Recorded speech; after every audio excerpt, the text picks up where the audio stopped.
Okay, this is day 3 of Uncluttered for your space, schedule, and soul. Devotional day 3. Clothing. Think of the closet clutter and decision fatigue you could cut down if you didn't have to have 5 different washes of jeans in 11 different styles. Cropped, high-rise, skinny, flared, flared, cropped, skinny, boyfriend, girlfriend, rock star, jalapeno popper. Most of us make a dozen decisions or more just picking out our clothes for the day.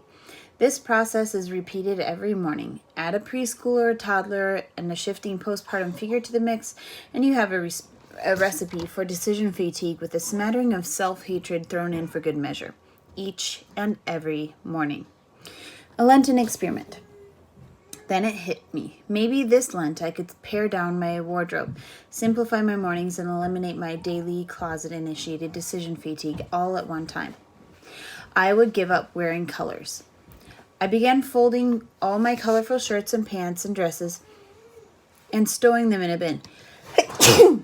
Excuse me. After half an hour or so, all that remained on my shelves and hangers were shades and combinations of black, white, and denim. Perfect.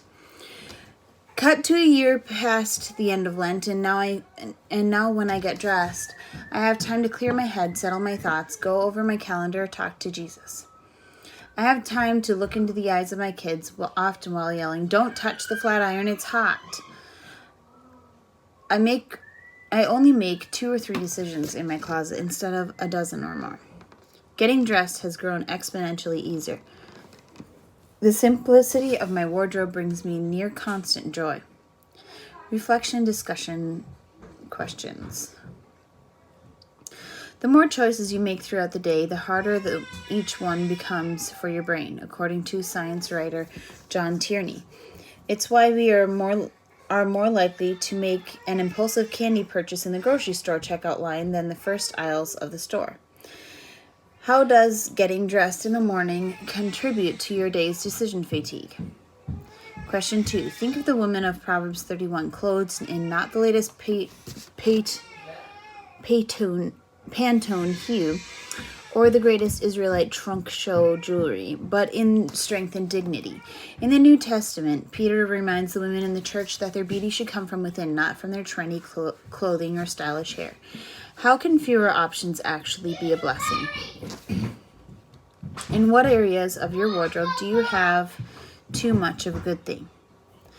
In what ways would a limited color palette or reducing the number of clothing items you own appeal to you? Question 3, sorry.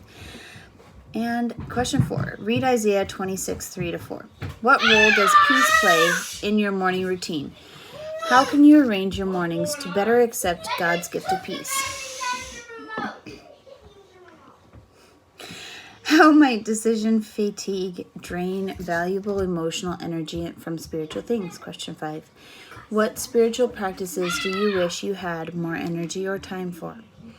What is one step you can take this week to arrange, pare down, or reorganize your wardrobe to make more time for the things you described?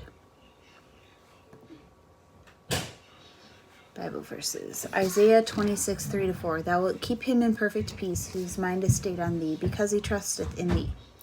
Trust ye in the Lord forever, for the Lord Jehovah is everlasting strength. For in the Lord Jehovah is everlasting strength. Yes, you did. And Proverbs 31:25. Strength and honor are her clothing, and she shall rejoice in time to come.